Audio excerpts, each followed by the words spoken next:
We're not your bank anymore, Mom snapped, her voice sharp with smugness. Stick with me while I share my story, and if it touches you, don't forget to support our channel by hitting that subscribe button, dropping a like, and sharing it with the people you care about. I just stood there, frozen, the phone pressed against my ear. Her words rang in my head, over and over. We're not your bank anymore. It almost made me laugh, except nothing about it was funny. For years, I'd been the one bailing them out.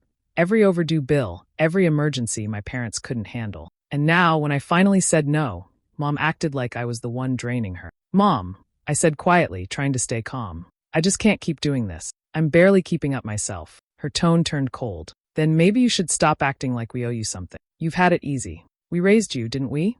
Now you want to throw that in our faces. I bit down hard, trying not to cry. My hands were shaking. You raised me, sure. But I've been helping you for years.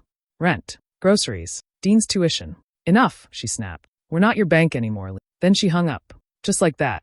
For a long moment, I just stared at the wall. My heart felt hollow. All those years of double shifts, sleepless nights, sending money even when my own fridge was empty. It hit me all at once.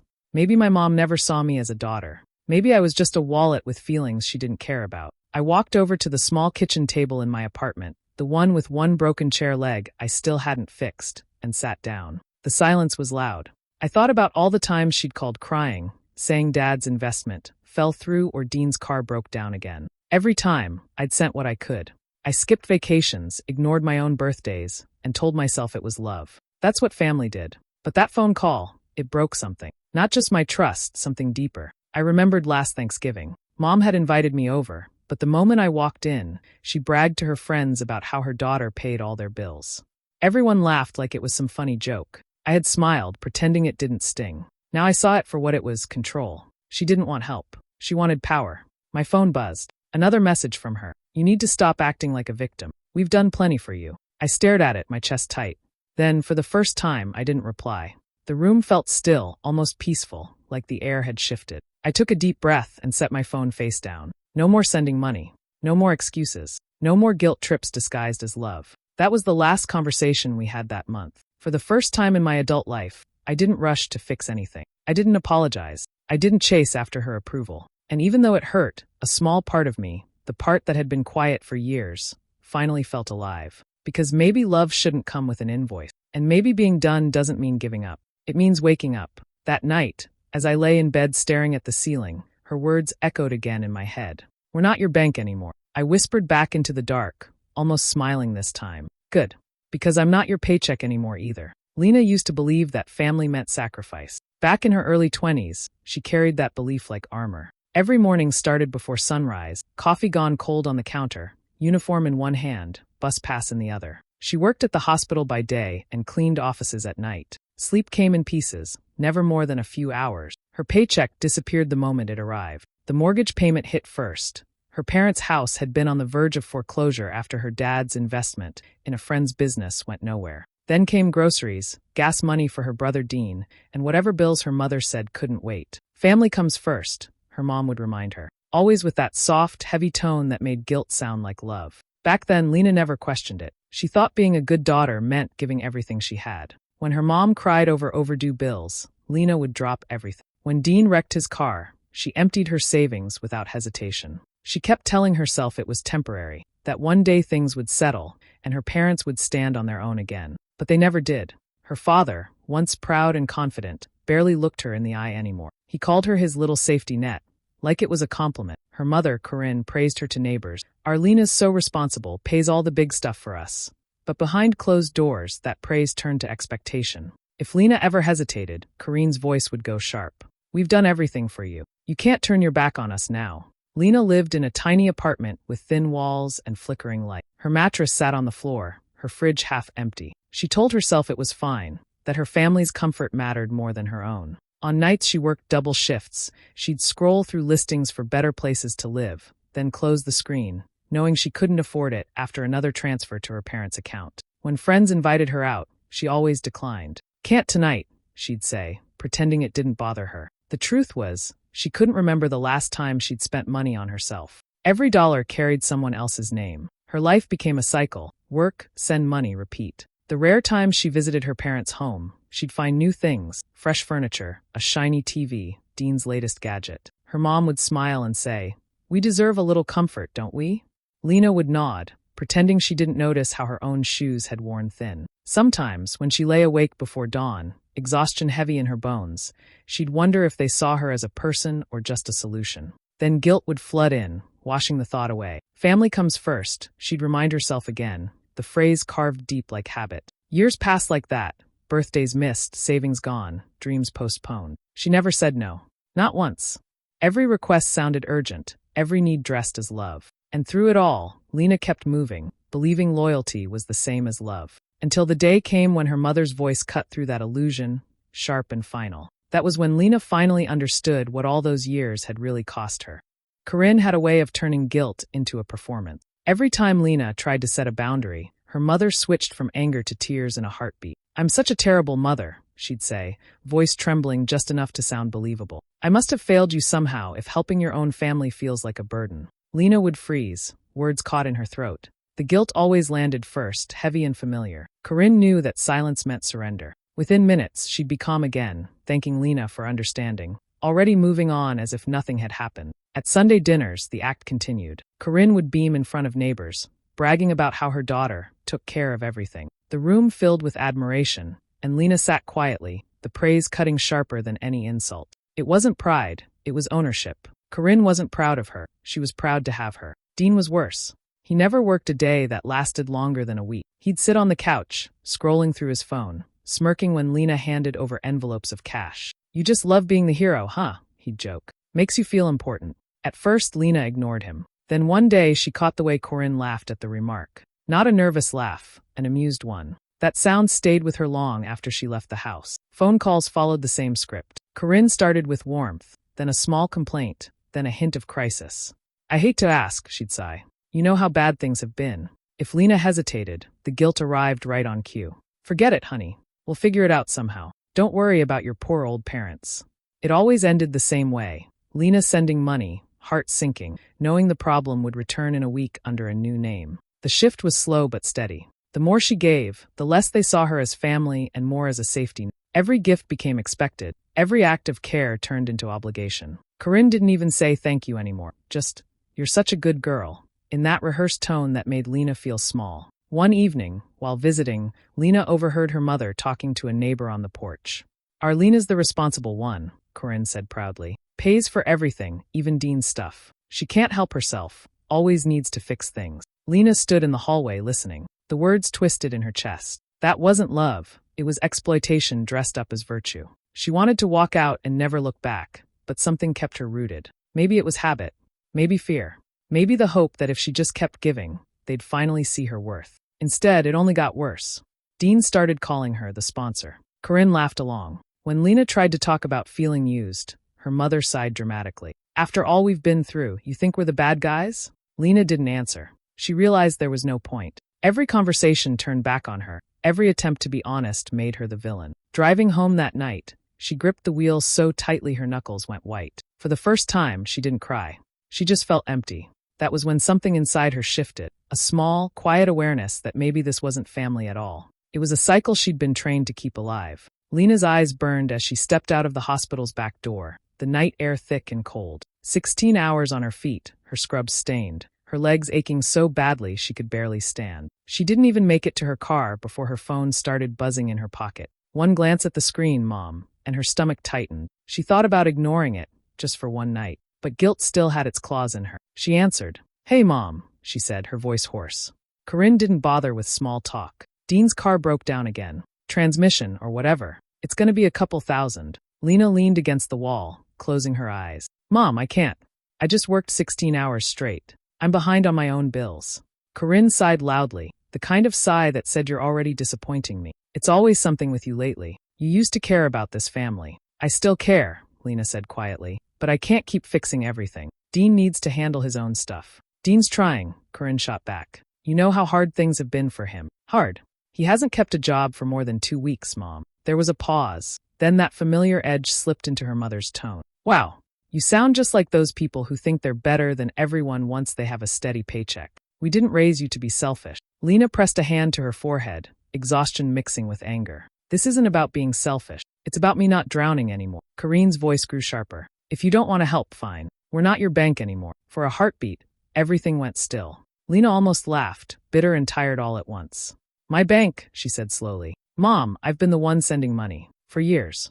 Watch your tone, Corinne snapped. We've done plenty for you. Something inside Lena cracked. She didn't yell. She didn't explain. She just breathed in, steady and cold. You know what, Mom? You're right. Right about what? You're not my bank. And I'm not your safety net. Corinne started to say something, but Lena didn't let her finish. She hung up, the click echoing louder than any argument they'd ever had. For a long time, she stood there, phone still in her hand, her pulse thudding in her ears. The hospital's parking lot lights flickered, casting long shadows across the pavement. She felt strange, half trembling, half weightless. For years, every decision she'd made had circled back to her parents. Every yes chipped away a little more of her. But now, for the first time, she hadn't said yes. The quiet that followed wasn't empty. It was clean. She climbed into her car, dropped her phone on the passenger seat, and just sat there. No tears came. No regret. Only a slow, rising calm. When she finally started the engine, the hum felt different, steady, certain. She didn't know what would come next, but she knew one thing for sure. She was done paying for loyalty that was never real.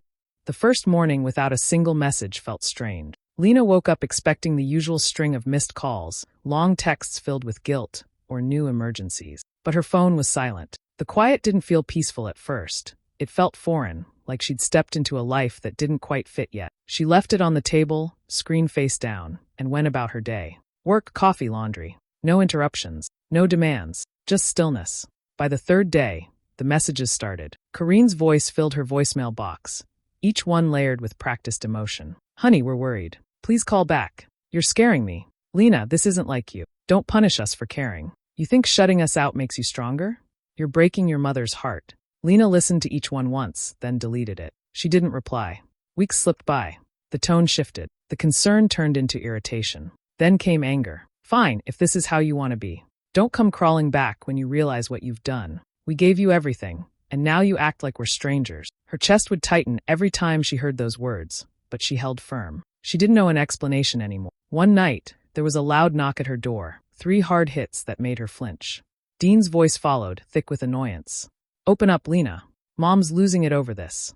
You're acting crazy. She stood on the other side of the door, hands trembling, heart racing. He kept talking, his tone swinging between fake concern and mockery. You think you're better than us now? You got a little money, and suddenly you're too good for your own family? Lena pressed her forehead against the door, silent. She could almost see his face through the wood, smug, impatient, expecting her to give in like always. But she didn't move. After a few minutes, his voice turned mean. You're selfish, you know that? You wouldn't even have that job if it weren't for Mom and Dad. Then the footsteps faded down the hall. When the echo disappeared, she finally exhaled. Her legs felt weak, but there was something steady underneath the fear, a sense of control she'd never known before. That night, she made herself dinner for simple food, quiet music, no one to please. The apartment felt too empty, but it was hers. Every inch of it belonged to her life, not theirs.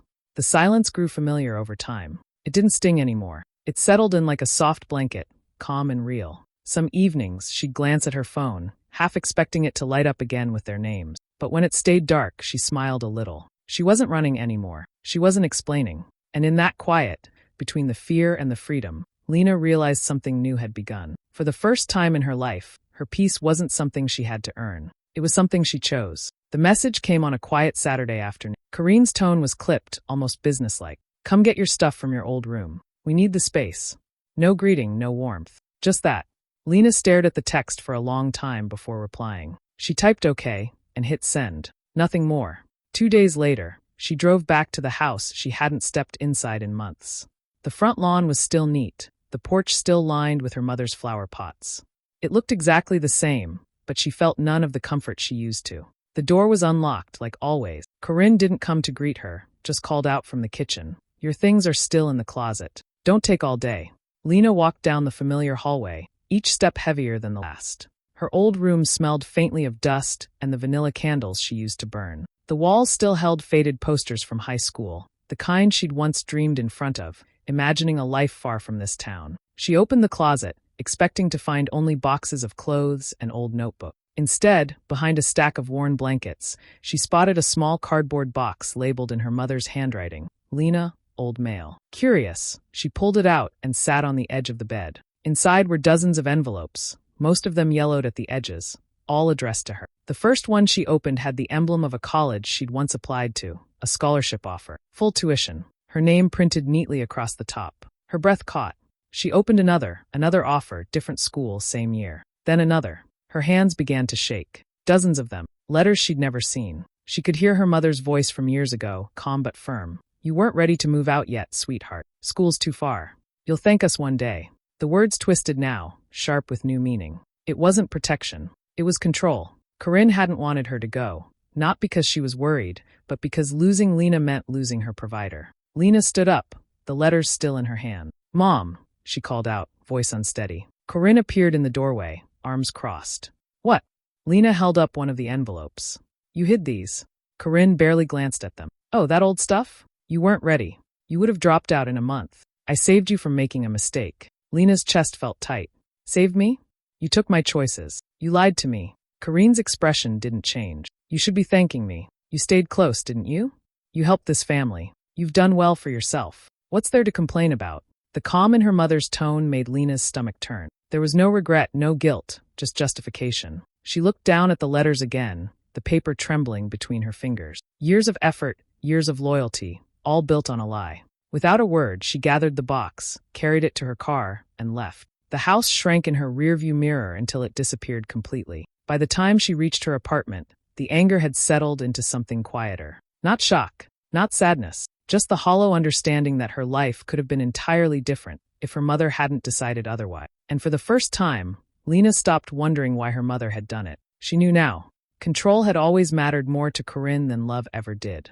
Lena sat at the kitchen table with a stack of papers in front of her and a calm she hadn't felt in years. Rage had sharpened into a plan. There would be no yelling, no scenes at family gathering, only precise, quiet actions that would remove the scaffolding they'd built around her life. First, she went to the bank. The teller glanced at her without interest as she signed the form to close the shared account she'd kept for her parents' convenience. She remembered the nights she'd logged into that balance and transferred what she could, watching the numbers shrink while promises floated in the air. Now the balance moved back into her name alone. No more automatic withdrawals, no more late-night pleas that sounded urgent but were never solved. The clerk handed her a final statement. She tucked it into her bag and felt lighter. Next came the mortgage paperwork. The house had been a lever for their control, a place where conversations often turned into requests. Lena called the title company and asked to have her name removed from the deed. There were signatures to collect, forms to verify, a notary who watched her sign. When the legal responsibility shifted, a small knot in her chest untied.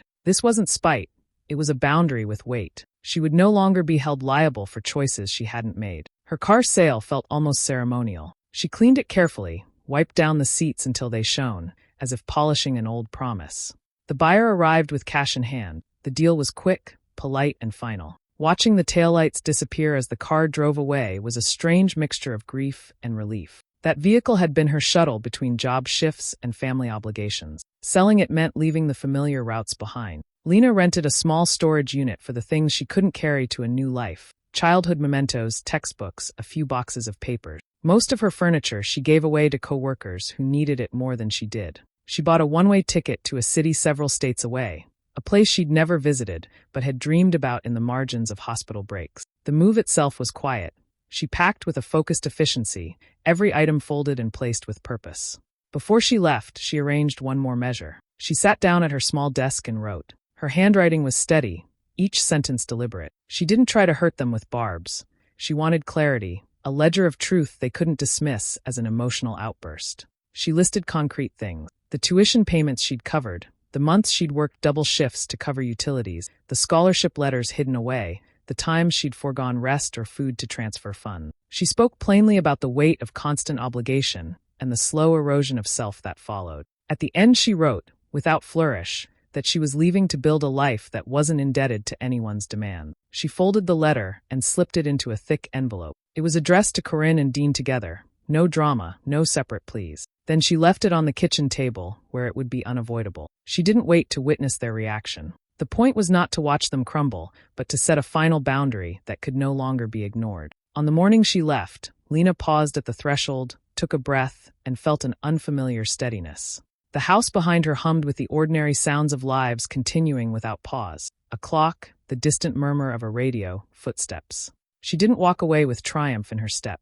She walked away with the slow certainty of someone who had reclaimed pieces of a life that had been spent for others. The drive to the airport was long enough for her thoughts to rearrange. Each mile felt like the closing of a chapter, practical, irreversible, necessary. She thought of the letter waiting on the table and of the paperwork she'd completed. She thought of the small apartment she would rent, the shifts she would pick up, the nights she would sleep without answering urgent calls. She carried no illusion of quick forgiveness or sudden reconciliation. What she carried was a decision to invest in herself, to let absence teach what lectures never had. When the plane rose, Lena watched the coastline recede and felt the thin, steady bloom of something that was not relief exactly, nor was it joy. It was the quiet beginning of a life she had chosen for herself, built from the same steady hands that had once given everything away.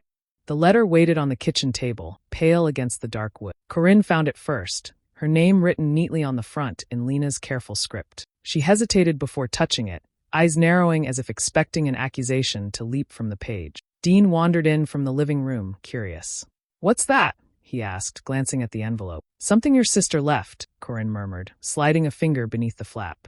The paper unfolded in slow, deliberate movements, the weight of each crease echoing through the quiet room. The first line made her pause. "This isn't written out of anger. It's written so you'll finally see what I became to you." Corinne's mouth pressed into a line, but she kept reading. "Every month I covered the mortgage, the lights, the phone bill. I bought groceries when the fridge was empty. I paid Dean's tuition after he lost his job, and again after he quit school. When Dad's credit card was declined at the pharmacy, I called and fixed it. Every time you said it was temporary, I believed you." The list went on: hospital bills, repairs, loans. Corinne's eyes darted down the page, the words blurring together. "I skipped meals so you wouldn't worry about the power being shut off. I said no to trips, to holidays, to everything that cost too much.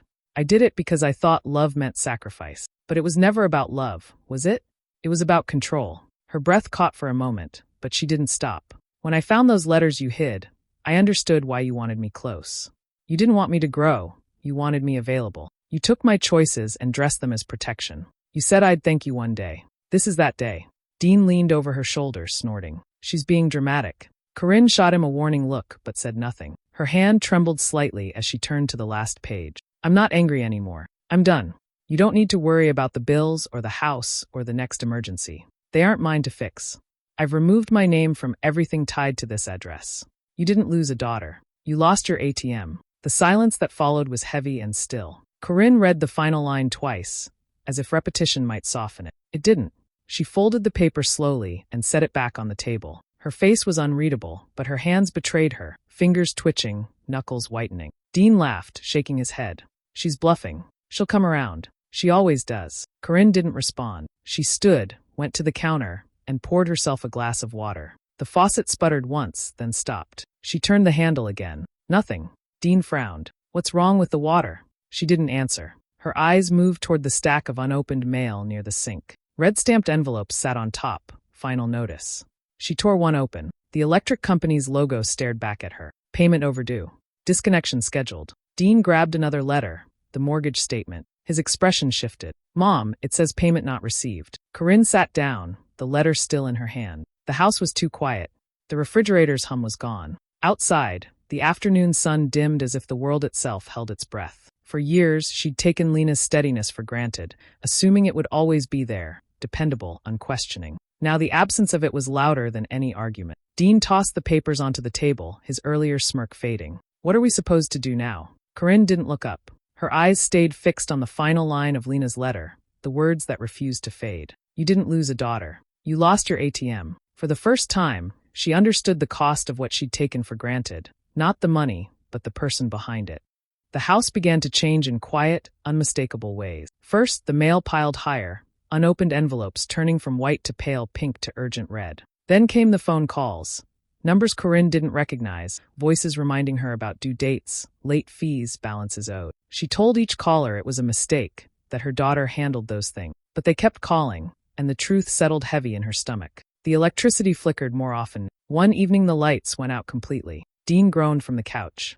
Guess the storm messed up the power again. But there was no storm. Corinne sat in the dark, the silence thick around them, realizing this was what life sounded like without Lena's quiet rescue. Groceries grew scarce.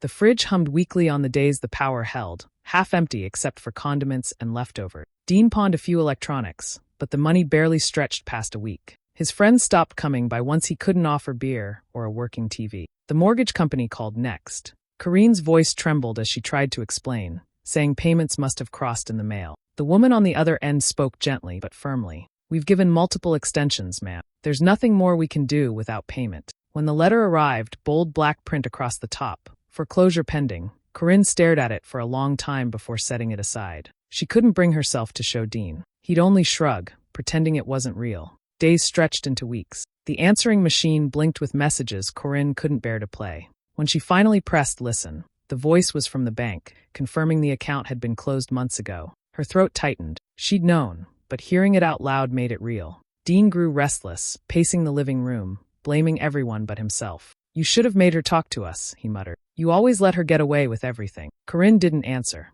She just stared at the window, where sunlight fell across the dust on the floor. She hadn't spoken to Lena since the letter, hadn't even heard her voice. The silence that followed was worse than anger. It was erasure. Eventually the eviction notice came. A bright orange paper taped to the door, impossible to ignore. Dean ripped it down and crumpled it, his face red. We'll figure something out, he said, but there was no plan behind his words. That night, Corinne sat at the kitchen table under the weak glow of a candle. Her cell phone lay in front of her, screen cracked, battery low. The contacts list felt like a museum of names she couldn't call, friends who'd drifted, family who'd given up. At the bottom was Lena's number. She tapped it, listened as it rang once, twice, 3 times. Then the familiar automated voice. The number you're trying to reach is unavailable. She tried again from Dean's phone. The same message. Again from a borrowed one, using a neighbor's pity as an excuse. Still nothing. On the other side of that silence, Lena sat in a small apartment several cities away. The hum of her new refrigerator filled the air, steady and low. She'd just come home from her shift at the clinic, her hands smelling faintly of antiseptic and lavender soap. Her phone lit up with an unfamiliar number, but she didn't pick up. She set it face down on the counter and opened her window to the sound of distant traffic. For the first time, the world felt simple. No guilt, no noise, no weight she didn't choose. Back in the dim kitchen miles away, Corinne listened to the dead line until it cut off, leaving her in the dark with nothing but her reflection in the glass. The silence she'd once used as punishment now filled every corner of the house. And for the first time, she realized Lena hadn't left in anger. She'd left for peace, something Corinne could no longer buy, no matter how many times she reached for the phone. Morning light spilled through the thin curtains, soft and golden, touching the edges of the small apartment. Lena sat at the table near the window, a chipped mug warming her hands. The city outside was already stirring,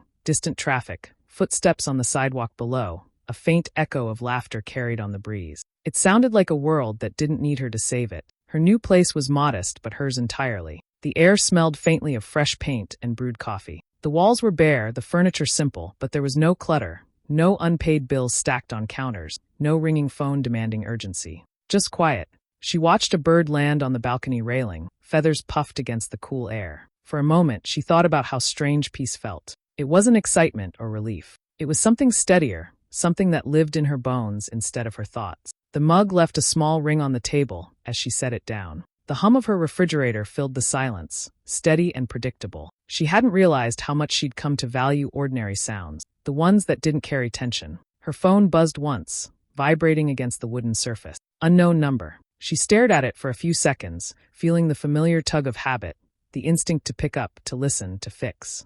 But the pull faded quickly. She reached over, pressed the side button, and silenced it. The screen dimmed, returning to stillness. She took another sip of coffee, the bitterness grounding and good. There was no guilt in ignoring the call, no ache of uncertainty. Whoever it was, they weren't part of this new quiet she'd built. The people who once drained her had lost their access. The door was closed, and she didn't owe them a thing. Lena glanced around her small space. A stack of books near the wall, a framed photo of a coastline she hoped to visit, a blanket draped over the back of her chair. Everything she owned fit into this calm. Every piece was chosen, not inherited, not demanded. The sun climbed higher, painting warm patterns across the floor. She pulled the window open wider, letting in the faint scent of roasted coffee from the cafe downstairs. Someone was laughing on the street, a carefree, ordinary sound she hadn't heard in her parents' house for years. She leaned against the windowsill, watching the city unfold. People crossing the intersection, buses sighing at the curb, a man carrying flowers wrapped in paper. None of it was remarkable, and that was the beauty of it. Life could be simple. It could move forward without apology or explanation. Her reflection in the glass looked softer than she remembered. The tiredness that once sat behind her eyes had faded, replaced by something quieter. Not happiness exactly, but contentment that didn't need to be earned. The phone buzzed again, then stopped. She didn't even glance this time. The world outside continued, untouched by old debts or familiar guilt. She lifted her mug again, the warmth seeping through her fingers, and smiled faintly at the thought that no one could take this from her. Not anymore. In that still room, with sunlight spilling across her bare floor and the sound of the city just beyond the glass, Lena finally understood what freedom really was. Not the absence of pain, but the presence of peace. She stayed there a while longer, breathing it in unhurried, as the morning unfolded, steady, simple, hers alone. Do you think I made the right choice by walking away, or should I have given them one more chance? Let me know in the comments. And if you enjoy stories like mine, don't forget to subscribe and hit the notification bell.